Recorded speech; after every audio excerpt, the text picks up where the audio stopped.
How's it going, Spencer?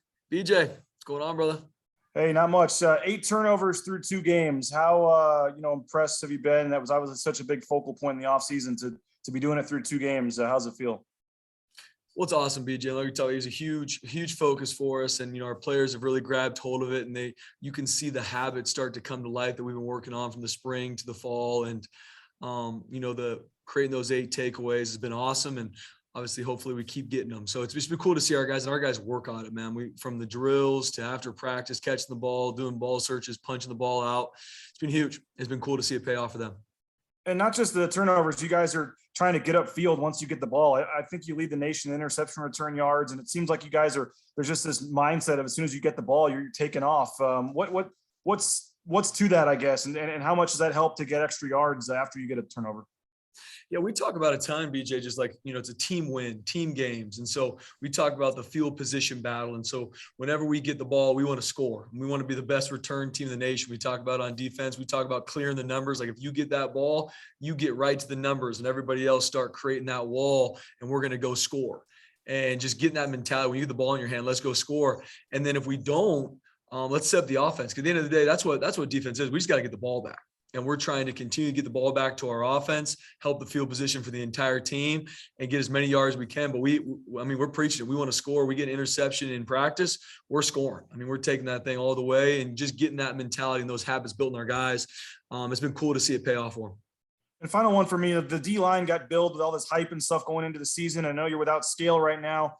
Didn't seem like you got a ton of pass rush or as much as you may have wanted in the last game. How do you evaluate how the D-line has played to this point? Yeah, we just like every position, there's a lot of things we need to grow in, a lot of things that we left on the table that we're going to keep working to improve on, and we've got what it takes up front. I think Coach Miley, Coach Collins, do a hell of a job with those guys and just growing their habits to make them more consistent because there's a lot of plays that we can continue to make if we keep growing them. I believe we got the guys to get it done. We have the coach to get it done. And I know our guys are excited to keep taking these steps as the season goes. Cause that's the biggest thing we talk about. It's not about just 1 game or 2 games. It's how are you growing from week 1 to week 2 and now week 2 to week 3 with the opponent we got coming in, but definitely need more pass rush. And it's, starts with me putting them in good situations with the right calls to get them to be able to go get the quarterback. And then we have an opportunity. We got to finish. And that's something that we're working on in practice to make sure we do. And we got to keep the quarterback hemmed in when we are in those situations as well. Thanks, man. Thanks, BJ. What's up, Spencer? What's up, Jay? Spencer, when it comes to the number of turnovers that you guys are creating, I know it's awesome to give the ball back to the offense and you guys are getting a bunch of return yards too. But how much more fun does it make the game? When you guys force turnovers, the energy just seems to be infectious throughout the entire sideline. Oh, 100%. And for me, and like I've talked to you guys a lot, just been so cool to see our guys, the work they've put in at it over the spring, fall camp, coaches emphasizing it, seeing guys work out after practice. Like, Tyreek Jones is a guy, UCF, misses that interception late in the second quarter.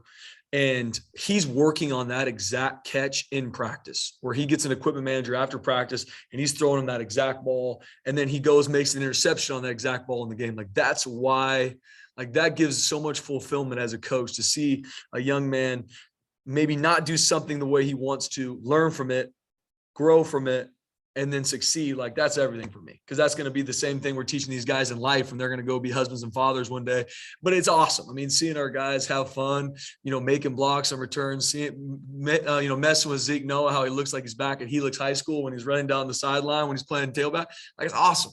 And it's a product of these guys, their work ethic, the coaches putting them in good situations and the habits they've trained. And I really just want to keep breathing that with our team because if you can prep the right way, you can play with confidence. If you can play with confidence, you can create these plays and it makes it fun to be a part of.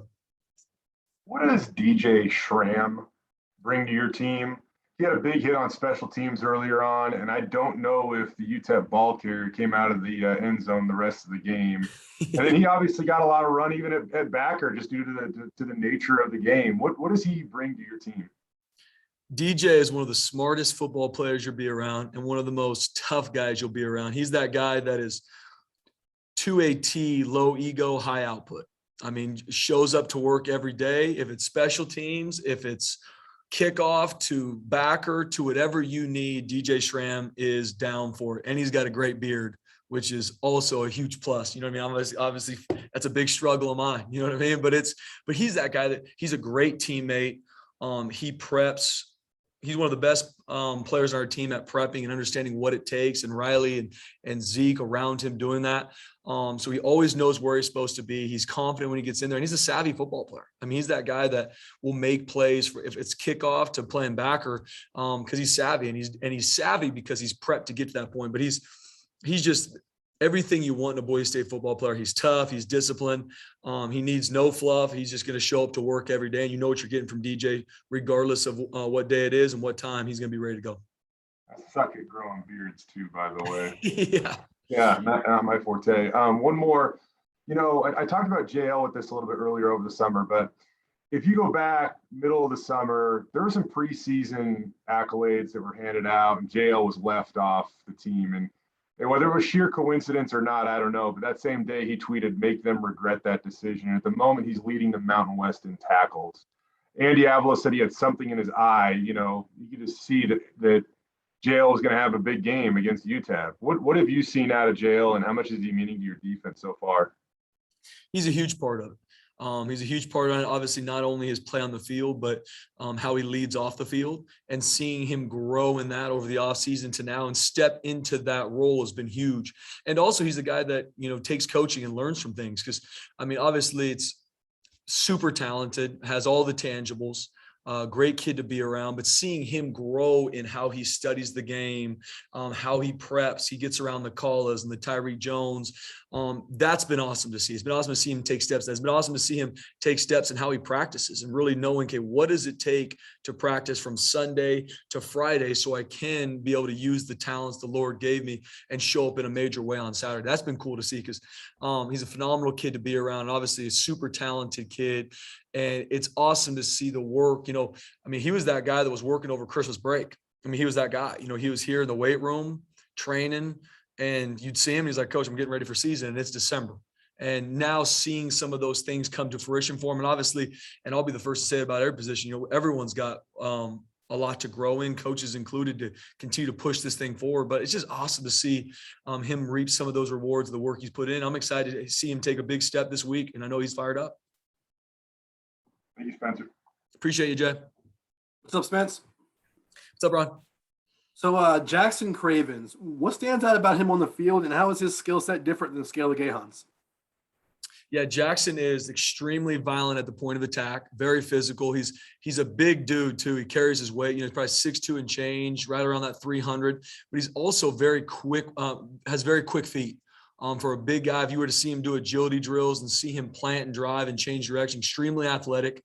Like I said, very violent at the point of attack, can create knockback, and has good pass rush ability too for being so big, has loose hips, and he's a smart football player. So he brings a lot to that D line, and he does a great job playing nose guard right alongside Scott Matlock at D tackle. And he's even stepping into where he now fully understands the defense, understands how we can stem to get to different looks, and the different ways we can play our techniques. And Coach Miley has done a great job getting him ready to play.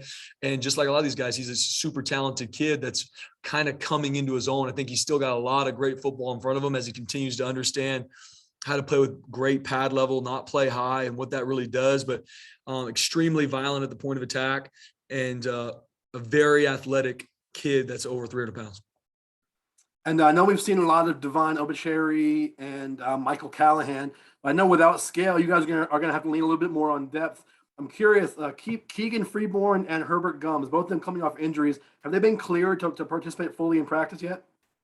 Yeah, we're still kind of going through some of the process with the injuries and making sure they're getting back to full speed. Obviously, Herb's, going through the ACL from last year is, I don't have the answer to that. I know talking with Paul, they're getting closer, but right now we got who we got, and I'm excited about the guys we got in the field. And I know that we're going to train them and get them ready to go play this Saturday and the season to come. So we got our guys ready to roll. They'll be ready to keep going forward. And you guys are going to be without Riley Wimpy for the first half on Saturday. Will Brandon Hawkins start for him, or are those linebacker positions so similar that it could be Hawkins or Schramm? Yeah, B-Hawk will be the one starting to replace Riley for that first half. And they are interchangeable, but Brandon Hawkins has done a great job. And we might see some DJ there too, but Brandon Hawkins has done a great job prepping himself to be in that backup role, and he'll step up to the plate. Thanks, man. Good luck. Thanks, Ron. Will, Mike, John. Hey, Spence, piggybacking off that, what does B-Hawk bring to the defense?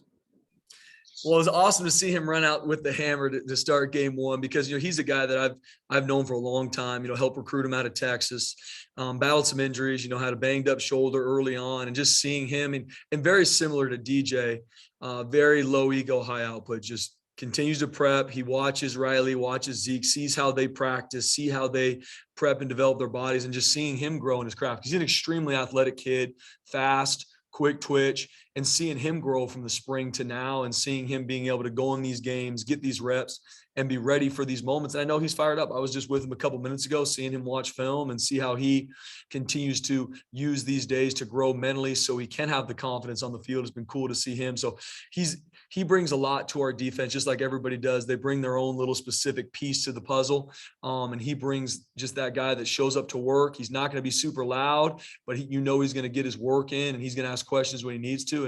And he's going to be ready to go on Saturday. I'm excited for him.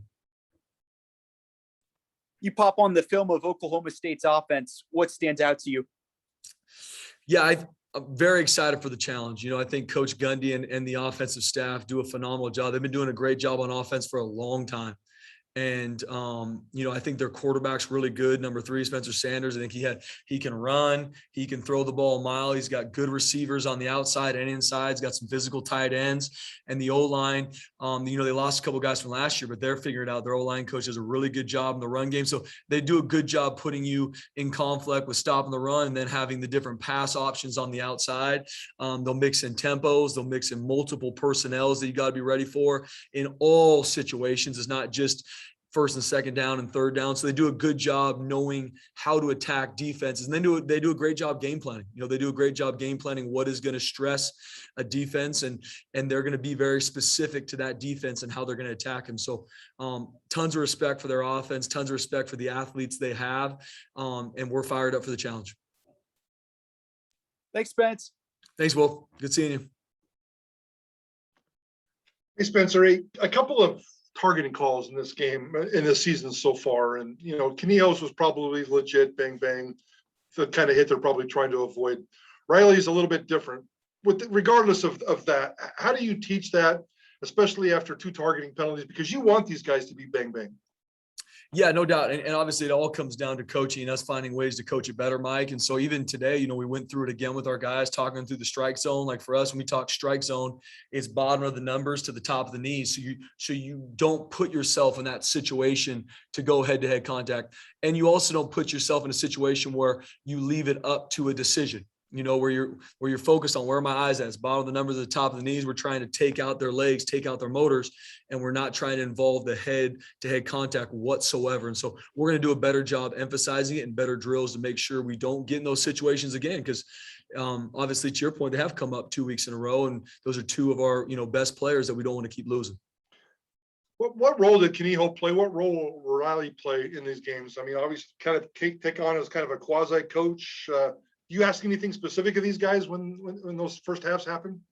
Yeah, to your point, Mike, I mean, it is also their job responsibility to get the guy who's going to start for them, especially for that first half, ready to go. And so I know last week, Kakala was very integral in making sure Rodney Robinson was ready to go. He was right in his ear on every rep and making sure he understood where he should line up, where his eyes should be, and the communication needed, and really trying to take the knowledge they've learned and really quickly get it into them to make sure that they continue to uphold the standard where they're on the field when these guys are out. And it's going to be no different for Riley. And he's going to do the same thing with Brandon Hawkins, making sure that he understands the entire game plan and some different tricks of the trade that he might use and how he preps and how he plays, because they are really like a quasi coach, especially for that first half, getting those guys ready to play and make sure the standard stays high. Do you have to coach against them being hyped up going into the game after halftime? Because, I mean, they're sitting there, they're like dogs salivating. Yeah, it was funny. Call even asked me, prior to the game, like, man, coach, should I get super fired up at halftime? Almost kind of smiley. And I was like, man, whatever you got to do to be ready to play, you know. But I think there is some of that where, especially going into the first half, just making sure. And I know with Colin as well, we're going to use Riley. This obviously this game is, you know, after each series, you're going to be one of the ones that you're watching your position. So when they come to the sideline, you can be kind of that coach just for them. Like, hey, these are some things I saw. These are some things to be aware of. This is something I do better. This was something you did well, to also keep them in the rhythm of the game, so that when they're up in the third quarter, it's obviously not a brand new game for them. They know how that position is being attacked. Hey, Spencer, appreciate your time. Good luck Saturday. Thanks, Mike. Appreciate it. Hey, Coach. I'm right with you on Oklahoma State. You know, really impressed with what they've been able to do in the Gundy era offensively. But, man, they haven't done that this year. They've struggled against Missouri State and Tulsa. They're lucky to be 2-0. You watch this stuff. You obviously do it for a living. Why are they struggling after 2 games when typically Oklahoma State, I mean, they're lighting up the scoreboard this time of year with those caliber opponents? What's different? Yeah, I think, you know, looking at it, and it's tough to judge after 2 games, you know, because obviously they've done a great job recruiting. They have the athletes, they have the O-line up front, they got the tight ends, they got a returning quarterback that's a 3-year starter. You know, obviously I think some of it has to come to the fact that Spencer wasn't able to play game 1. And so getting him kind of back into rhythm game 2, their quarterback I'm talking about, was a big part. And just like everybody's going from week 1 to week 2, you know, they're looking at things that have worked, some things that maybe haven't worked, and they're going to make adjustments and find ways to be better, because they always do. And you're kind of, as a defensive coach, counting on them to continue to make adjustments, to see things that they can improve in, if it's from last year to some new things. So we'll be ready for whatever comes, because just like everything, you know, I respect Coach Gundy and his staff a ton, respect the offensive weapons they have. And I know they're going to create a plan to continue to be on the attack. And just like all good teams, you know, they found ways to win those games, and they're 2-0. And I know they're fired up to come to Boise State. You know, I want you to talk about Dimitri Washington, and I don't think it's obviously a lack of effort, but his stats haven't been there with some of the other guys after 2 games. Why is he struggling, or is he not 100%? Like, what's up with Dimitri? No, good question, John. And Dimitri, whenever you come off a, you know, big time injury like he had last year, just getting his body back ready to go, and not even just speaking about the injury himself, because he is 100% healthy, but it's just getting back in the rhythm of playing the game again. You know, you can simulate it as much as you try in fall camp and all these practices he gets to, but at the end of the day, you can't quite simulate true game day. And I think right now he's still getting in rhythm, and he's one of the hardest workers I've ever been around. One of the hardest on himself that I've ever been around too. You know, there's no one that wants to be great like Dimitri Washington. He wants to continue to grow and develop. And it's cool to see him take those strides. And I think his best football is in front of him too. And I think a lot of it is just getting back in rhythm of the game, getting back in shape now that he's healthy as well as a part of it, to where he can be able to play full speed for the amount of snaps we need him to, and just getting rhythm and getting more game reps under his belt. And I really believe he's going to have a lot more production in the future. And we need him to, because he's a huge part of this defense, and he's a huge part of what we want to do. Appreciate you, Coach. Thanks, John. All right, Coach. Thank you so much for your time. Appreciate you guys. Have a good one.